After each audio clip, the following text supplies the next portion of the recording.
네, 안녕하세요. 강병철입니다.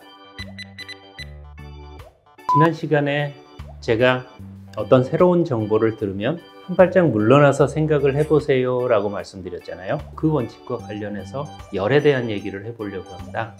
아이를 키우면서 제일 많이 부딪히는 문제가 열이죠. 열 나는 거죠.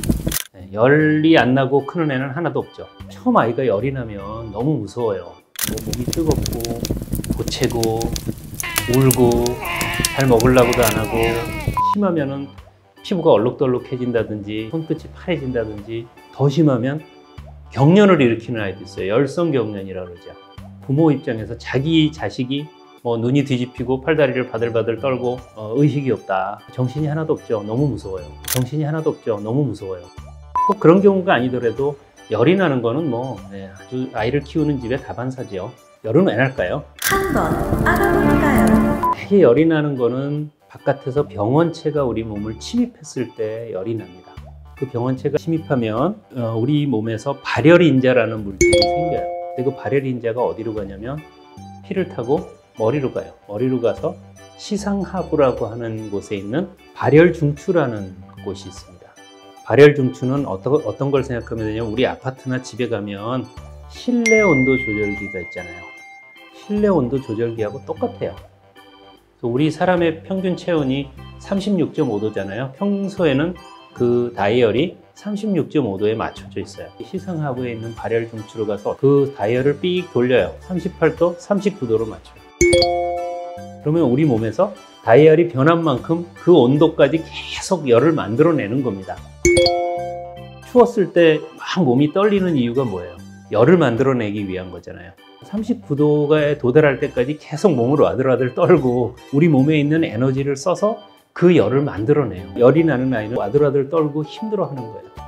그런데 이제 열이 나면 해열제를 쓰지 말라는 주장이 요새 아주 인기예요. 한번 알아볼까요? 열이 나면 해열제를 쓰지 말라고 주장하는 사람들은 열이 왜 나느냐는 거를 묻습니다. 왜 애초에 열이 나느냐는 거죠. 열이 나는 거는 동물들한테도 관찰되는 현상이거든요. 그런데 그게 많은 진화를 거쳐서 우리 인간에 이르기까지 보존이 됐다는 거예요. 진화 과정에서 그렇게 보존이 됐다고 하는 거는 무슨 뜻이냐면, 우리에게 이로운 뭔가가 있다는 거죠. 그러니까 열이 나는 현상이 계속 보존이 됐다는 거예요. 그래서 보통 얘기하는 게, 열이 나면 면역에 도움이 된다. 면역에 도움이 된다고 하는 얘기는 병원체를 물리치는 데 도움이 된다는 뜻이에요. 아니나 다를까 조사해 봤더니 열이 나면 추운 것보다 열이 나는 게 바이러스를 물리치는 데 훨씬 유리하다, 이런 사실이 실제로 밝혀졌습니다. 그래서 열이 나도 해열제를 쓰지 않는 게 면역에 도움이 된다라고 주장을 하는 거예요. 그런데 달리 생각해 볼게요. 열이 나는데 해열제를 쓰면은 면역 기능이 떨어질까요? 그건 전혀 다른 얘기죠. 열이 나면 바이러스를 물리치는데 도움이 된다는 얘기하고, 그 열을 우리가 약을 써서 떨어뜨려주면 그 바이러스를 물리치는데 당장은 도움이 안 될지 몰라도 면역 기능 자체가 떨어진다는 건 그거랑은 아무 관계가 없는 얘기예요. 입증된 바가 전혀 없습니다. 지금까지 밝혀진 진실은 이거예요. 열이 나는 거는 병원체를 물리치는 데 도움이 된다. 그러나 해열제를 먹어서 열을 떨어뜨린다고 면역 기능이 떨어진다는 얘기는 아니다는 거예요. 그러면 열이 났을 때 그럼 어떻게 해야 돼요? 해열제를 쓰셔도 상관없어요. 면역 기능 떨어지지 않아요. 이런 부모들도 있어요. 열이 났는데 해열제를 쓰는 건 안 좋다니까 그러면 해열제는 쓰지 말고 옷을 벗겨놓고 따뜻한 물 또는 찬물로 닦아주죠. 그거는 정말 아이는 힘들어요. 그렇게 하면. 그건 마치 우리 아파트의 온도 조절기를 39도로 맞춰놓고 덥다고 창문을 여는 거랑 비슷해요. 그럼 어떻게 돼요? 계속 보일러는 돌아갈 거 아니에요. 39도에 맞추기 위해서. 아이는 어때요? 그 중간에서. 정말 힘든 거죠.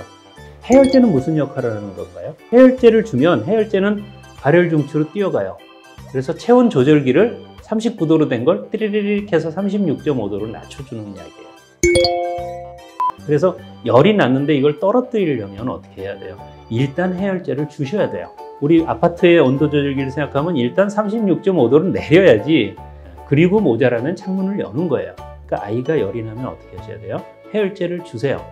그리고 그래도 열이 잘 안 떨어지면 옷을 벗기고 따뜻한 물로, 찬물로 닦을 필요 없어요. 찬물로 닦으면 힘들어요. 따뜻한 물로 닦아주셔도 다 잘 떨어져요. 면역력 진짜 안 떨어져요? 라고 또 물어보실 거예요. 그죠? 면역력 안 떨어져요.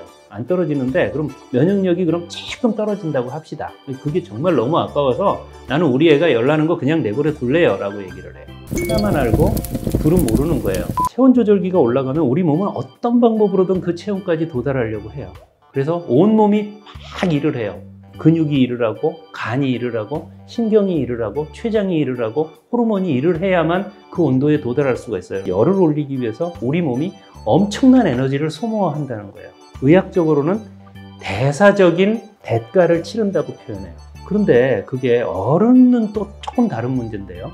아이들은 그런 대사적인 대가를 치른다는 게 때에 따라서는 굉장히 나쁜 결과를 가져올 수가 있어요. 어른보다 훨씬 약하잖아요. 몸도 작잖아요. 그래서 그 열을 올리기 위해서 에너지를 다 쓰고 나면 정작 병원체하고 싸울 에너지는 별로 없어요.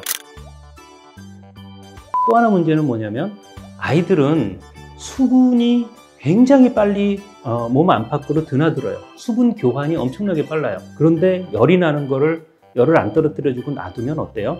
토하기도 하고 때에 따라서 설사하기도 하고 잘 먹지도 않아요. 그럼 어떤 일이 벌어지냐면 금방 탈수가 돼요. 일단 탈수가 되면 탈수 때문에 열이 안 떨어져요. 절대로. 그리고 탈수가 조금 더 심해지면 콩팥으로 가는 혈류가 차츰차츰 줄어들기 시작해요. 그래서 탈수가 만일 심해지면 아이가 콩팥이 문제가 생기는 경우가 있어요. 그걸 급성 신부전이라고 해요. 급성 신부전이 진행될 정도로 그럼 탈수가 심한 걸 부모가 알 수 있느냐? 알 수 없는 경우가 더 많을 거예요. 왜냐하면 의사들도 그걸 빨리 캐치하는 능력을 가지게 될 때까지는 만만치 않은 수련을 쌓아야 돼요. 소아과 의사들은 열이 나는 아이를 볼 때 항상 그거부터 생각해요. 탈수가 됐나 안 됐나? 만일 아이가 그 약간의 면역력이 떨어지는 거를 우려해서 열을 빨리 떨어뜨려 주지 않았다가 탈수가 돼버리면 그때는 호미로 막을 거를 가래로 막지도 못하는 일이 생길 수 있어요. 탈수가 되면 탈수 때문에 열이 안 떨어져요. 급성 신부전이라고 해요. 면역력이 조금 떨어진다는 증거는 제가 없다고 말씀드렸죠. 그런데 확실한 증거가 있는 것도 있어요. 열이 나면 세포에 영향을 미쳐요. 애들은 열이 금방 올라가거든요. 39도 5분 40도 정도 되는 열이 나면 세포 속의 DNA 구조가 변해요.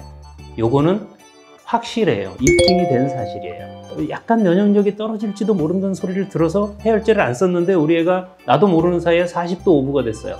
그러면 아이의 DNA가 만약에 변형이 오면 어떻게 해요, 그거는?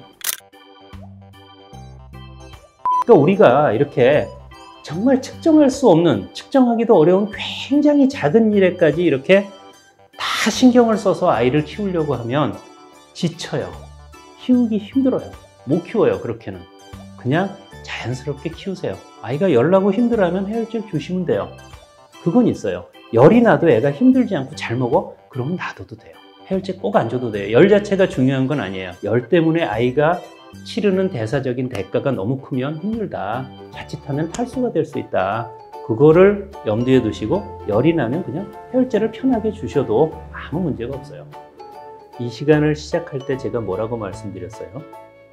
이거는 열에 관한 말씀을 드리려고 한 것도 있지만 지금처럼 온갖 정보가 난무하는 시대에는 정보를 접했을 때 한 걸음 물러나서 봐야 할 필요가 있다라고 말씀드렸잖아요. 지금 해열제를 먹으면 면역이 떨어진다, 면역 기능이 떨어진다는 말이 갑자기 어디서 튀어나왔단 말이에요. 그런 얘기를 들었을 때 정말? 해열제를 먹으면 면역 기능이 떨어져? 그럼 거기에 대한 인터넷에 가면 온갖 또 설들이 있어요. 이러다 보면 도저히 아이한테 애가 열났을 때 해열제 한번 먹이는 것조차 너무너무 결정을 하기가 힘든 일이 돼버려요. 그때 한 걸음 물러나세요. 제가 검색을 하다 깜짝 놀란 게 있어요. 갑상선과 요오드의 관계인데 제가 알고 있는 거랑 너무 다른 얘기가 어디서 갑자기 들리는 거예요. 그래서 그걸 구글에 서칭을 해봤어요. 한 페이지에 15개씩 항목이 나와요. 그런데 그걸 6페이지를 넘길 때까지 90개의 잘못된 정보가 나온 다음에야 7페이지에 올바른 정보가 나오더라고요. 그러니까 여러분은 이 상황이 얼마나 심각한지 아셔야 돼요. 인터넷을 찾았을 때 내가 올바로 된 정보를 접하게 될 가능성이 굉장히 낮아요. 그래서 정보의 옥석을 가리기 위해서 우리가 조금 더 신중하고 조금 더 영리하게 행동할 필요가 있다는 거예요. 그럴 때 잘 보라는 거예요. 왜 저런 말을 할까? 그리고 잘 보면 자기 병원에 와서 치료받으라는 거예요. 자기 병원에 와서 해독 치료받고 자기 병원에 와서 무슨 면역 강화 치료를 받고 그렇게 하라는 거예요. 그리고 그 치료 비용은 병원에 가는 것보다 훨씬 비싸요. 그러면 그쯤에서는 알아차리셔야 한다는 거예요.